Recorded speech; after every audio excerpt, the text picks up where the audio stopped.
అందరికీ నమస్తే. నేను మీ Ashok Kumar. Welcome to our channel. Shanmukh garu, social media అదేవిధంగా రకరకాల వేదికలు మీరు చూసే ఉంటారు. తాడేపల్లి ప్యాలెస్ కి టూలెట్ బోర్డు పెట్టేస్తున్నారు, గమనించారా? చూశానండి, అది సోషల్ మీడియాలో అయితే చూశాను. ఓకే, అసలు దాంట్లో వాస్తవం ఉందా? ఒకవేళ వాస్తవం ఉంటే ఎందుకు ఆ పరిస్థితి దాపరించింది అంటారు జగన్మోహన్ రెడ్డి గారికి? నిజంగా అది కూడా ఒక రకంగా గమనించాల్సినటువంటి అంశం. మరి 5 ఏళ్ళ అధికారం అనుభవించిన తర్వాత తాడేపల్లిలో ఉన్నటువంటి వైఎస్ఆర్సీపీ పార్టీ ఆఫీస్ కి టూలెట్ బోర్డు పెట్టారని చెప్పేసి చక్కర్లు కొడతా ఉంది సోషల్ మీడియాలో. ఒక్క నెల మెయింటెనెన్సే 1,50,00,000 పైన మెయింటెనెన్స్ వస్తుంది. మరి దాదాపు అది ఒక ఫ్లోర్ ఎన్ని స్క్వేర్ ఫీటర్లో ఉందంట, 2,000 స్క్వేర్ ఫీట్ ఎంతో ఉందంట. అది రెంట్కి తీసుకోవడం జరిగిందో మళ్ళీ సొంత స్థలం అది అయితే ఇంకా బయటికి రావట్లేదు. ప్రజెంట్ చక్కర్లు కొడుతుంది ఏంటంటే తాడేపల్లి ఆఫీస్ కి టూలెట్ బోర్డు పెట్టారని చెప్పేసి చక్కర్లు కొడతా ఉంది. మరి 5 ఏళ్ళ అధికారం అనుభవించిన తర్వాత కూడా రెంట్ కూడా కట్టలేనటువంటి దయనీయ పరిస్థితులు వైఎస్ఆర్సీపీ పార్టీ ఉందా? మరి వైఎస్ఆర్సీపీ పార్టీకి ఎలక్టోరల్ బాండ్స్ ఎన్ని వచ్చాయి గత 5 ఏళ్లలో? 100 కోట్లు మూలుగుతున్నాయి ఎలక్టోరల్ బాండ్స్ రూపంలో. మరి ఎందుకు ఆ రెంట్ కూడా పట్టలేనటువంటి దౌర్భాగ్య పరిస్థితికి చేరుకుంది? అంటే ఇక్కడ 2 విషయాలండి. అది మీరు దౌర్భాగ్య పరిస్థితి అంటున్నారు. వీళ్ళది అంటే టాపిక్ డైవర్షన్ లో భాగంగా, అంటే మేము ఏది సంపాదించలేదు గత ప్రభుత్వంలో అని చూపించుకోవడం ఒకటి. రెండోది ఏంటంటే ఎక్కడ అంటే తట్టబుట్ట సర్దుకొని బెంగళూరు యలహంక ప్యాలెస్కి వెళ్ళిపోవాలా అనే ఆలోచనలో జగన్మోహన్ రెడ్డి గారు ఉన్నారు. ఎందుకంటే ఒక్కొక్కరు అరెస్ట్ అయ్యే కొద్దీ వారి వెనకలు ఉన్నది జగన్మోహన్ రెడ్డి అనేది అర్థమవుతుంది. ఏ నిమిషం అరెస్ట్ అవుతానని చెప్పి పిచ్చర్ టెన్షన్ లో ఉన్నాడు. వాస్తవంగా మీరు ఆఫ్ ద స్క్రీన్ నాకు చెప్పారు విషయం అది. మరి ఇప్పుడు ఒకవైపు విడుదల రజని అరెస్ట్ అవుతాదనే నేపథ్యం ఒకవైపు, కాకాని గోవర్ధన్ రెడ్డి ఫరార్ అన్నది ఒక నేపథ్యము.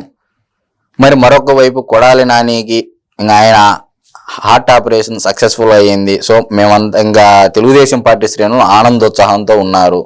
అమ్మా ఎక్కడ మిస్ అయిపోతాడని చెప్పేసి వాళ్ళంటా ఉన్నారు. మరి ఈ నేపథ్యం ఒకటి. మరొక వైపు లావు కృష్ణదేవరాయలు గారు పార్లమెంటు వేదికగా మద్యం కుంభకోణం చర్చ.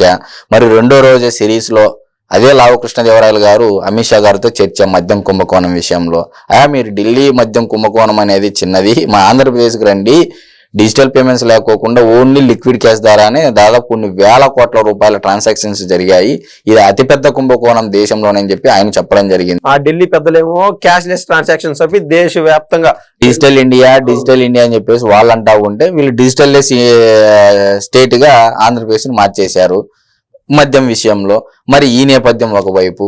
మరొక వైపు వివేకానంద రెడ్డి గారి హత్య కేసు ఒకవైపు, దాని మీద ఆరోపణలు ఒకరి మీద ఒకరు చేసుకోవడము, ఆ నేపథ్యం ఒకటి. జగన్మోహన్ రెడ్డి గారు సీఎం హోదాలో ఉన్నారు. ఆయన సీఎం గా ఉండగా 20 లక్షల కోట్ల మేర భూదందాలు జరిగినాయి. అంటే మొన్న కూడా మనం ఒక ప్రధానంగా ఆర్టికల్ వచ్చింది, 42 మంది సబ్ కలెక్టర్లు ఉన్నారు దాంట్లో ఇన్వాల్వ్మెంట్ లో. అంటే ఇంకా గవర్నమెంట్ అఫీషియల్స్ ఉన్నారంటే మంత్రులు 6 మంత్రులు, 47 మంది ఎమ్మెల్యేలు ఇందరూ ఇన్వాల్వ్ అయి ఉన్నారండి. ఇక 20 లక్షల కోట్ల అంటే భూమి వాల్యూ లెక్కేస్తే 20 లక్షల కోట్ల రూపాయల మేర భూమిని వీళ్ళు హస్తగతం చేసుకున్నారు, ఫ్రీ హోల్డ్ ల్యాండ్ చేసేసి గవర్నమెంట్ ల్యాండ్స్. 22A నిషేధిత జాబితా నుంచి భూములు తప్పించి కొన్ని వేల ఎకరాలను రిజిస్ట్రేషన్ చేసుకున్నారనేది ఒక ఆర్టికల్ అయితే వచ్చింది. దాంట్లో చాలా మంది కలెక్టర్ల పాత్ర ఉంది, రెవెన్యూ యంత్రాంగం పాత్ర ఉంది. మరి అదేవిధంగా మీరు అన్నట్టు లోకల్ నాయకులు ఎమ్మెల్యేలు దాదాపు ఎన్ని మందో ఎమ్మెల్యేలు కూడా ఇచ్చున్నారు. మరి ఇంతమంది పాత్ర కూడా ఉంది. ఇవన్నీ మొత్తం ప్రతి ఒక్క శాఖలో నీట్గా ట్రాన్స్పరెంట్ గా ఇప్పుడు ఉన్నటువంటి కూటమి ప్రభుత్వం ఆధారాలతో ప్రతిరోజు ముందుకు వస్తూ ఉంది. మరి ఈ అరెస్టులు ఒకవైపు, క్విడ్ ప్రోకి కేసులు ఒకవైపు, వివేకానంద రెడ్డి గారి హత్య కేసు ఒకవైపు, మరి జగన్మోహన్ రెడ్డి గారి పార్టీ నుంచి రాజకీయ నాయకులు, జగన్మోహన్ రెడ్డి గారు రాజకీయాల్లో ఉన్నంత కాలము జగన్ నా గుండె కొట్టుకుంటుందనే వాళ్ళు కూడా వెళ్ళిపోయారు. ఆల్మోస్ట్ వాళ్ళు చాలా మంది వెళ్ళిపోయారు. మరి నిజంగా జగన్మోహన్ రెడ్డి గారి నాయకత్వం మీద నమ్మకం ఉంటే ఈ నాయకులు ఎందుకు వెళ్ళిపోతారు?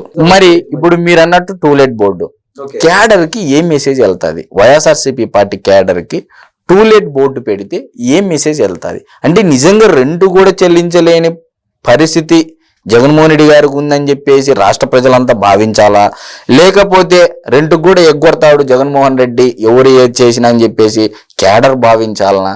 అందుకేనా మాకు కూడా బిల్లులు చెల్లించండి పులివెందుల నియోజకవర్గంలో ఉన్నటువంటి కార్యకర్తలు అయితేనేమి, బెంగళూరు యలహంక ప్యాలెస్కి వెళ్ళి ధర్నాలు చేసినటువంటి వైఎస్ఆర్సీపీ పార్టీ కార్యకర్తలు అయితేనేమి, తాడేపల్లి ప్యాలెస్ ఎదుట ధర్నా చేసినటువంటి కార్యకర్తలు అయితేనేమి, వీళ్ళంతా ఈ విధంగా భావించారా అని చెప్పేసి కూడా మనం ఆలోచించేటువంటి పరిస్థితి. అదేవిధంగా అంటే ఈ మద్యం సంబంధించింది అక్కడ అమ్మే ఒక బాయ్ ఉంటాడు, అదేవిధంగా మొత్తం మద్యానికి సంబంధించిన ఆ షాప్ చూసుకునే ఒక అబ్బాయి ఉంటాడు.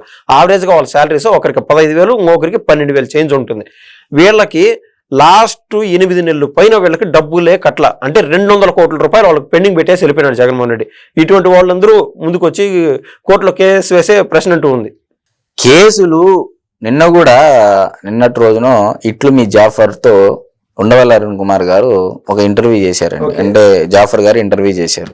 ఆ ఇంటర్వ్యూలో చెప్పారు, ఇంకా జగన్ పని అయిపోయింది అన్నట్టు చెప్పేశారు ఆయన. అంటే ఏమంటున్నారంటే జగన్మోహన్ రెడ్డి ఇంకా ఎందుకు అసెంబ్లీ పోలేదు, అసలు ఇది చాలా హాస్యాస్పదంగా ఉంది. ఓకే, 151 సీట్లతో నీకు సీఎం సీట్ ఇచ్చారు 2019 ఎన్నికల్లో. మరి అదే 2024 ఎన్నికల్లో అదే ప్రజలు 11 సీట్లతో నీకు ప్రతిపక్ష నేత హోదా కూడా ఇవ్వలేదు. అయినా సరే నువ్వు అసెంబ్లీకి వెళ్ళాలి కదా. మరి 2019 ఎన్నికల్లో ఇదే 23 మంది ఎమ్మెల్యేలు ఉంటే 3 లాగేసినా కూడా 20 మంది అనుకున్నా కూడా 19 మందిని సస్పెండ్ చేశారు కదా. చంద్రబాబు నాయుడు గారిని ఒక్కరినే పెట్టారు కదా అసెంబ్లీలో. మరి ఆయన ఒక్కడే పోరాడా లేదా అనేది కూడా ఉండవల్లి అరుణ్ కుమార్ గారు స్పష్టంగా తెలియజెప్పారు. సీఎం హోదాలో పక్కన పెట్టండి, అప్పుడు అనిల్ కుమార్ యాదవ్ ఇటువంటి వాళ్ళు మాట్లాడిన మాటలు నెక్స్ట్ ఎలక్షన్స్ లో కూడా మాక్సిమం ట్రై చేస్తాము, అటు బాబు గారిని ఓడిపించుకుంటా, నారా లోకేష్ గారిని ఓడిపించుకుంటా, మీ ఇద్దరిని అసెంబ్లీకి రప్పించి ఫుట్బాల్ ఆడుకున్నట్టు ఆడుకుంటామని చెప్పి వాళ్ళు హాస్యాస్పదంగా వాళ్ళు మాట్లాడడం జరిగింది ఆ రోజున. మరి మేము లేస్తే అని చెప్పేసి అన్నారు. ప్రజలు ఏముంది, మీరు లేకోకుండా ఏకంగా పర్మనెంట్ గా కూర్చోబెట్టేశారు. నిజంగా ఒక సీఎం హోదాలో ఉన్నటువంటి వ్యక్తి మరీ ప్రతిపక్ష హోదా కూడా రాకోకుండా ప్రజలు చేశారు అంటే దాని అర్థం ఏంది? బేసిక్ గా ఇక చాలు అనే, నీ పరిపాలన చాలు, నీ రాజకీయం చాలు, నీ యొక్క ఆలోచనలు చాలు అనే కదా మెసేజ్.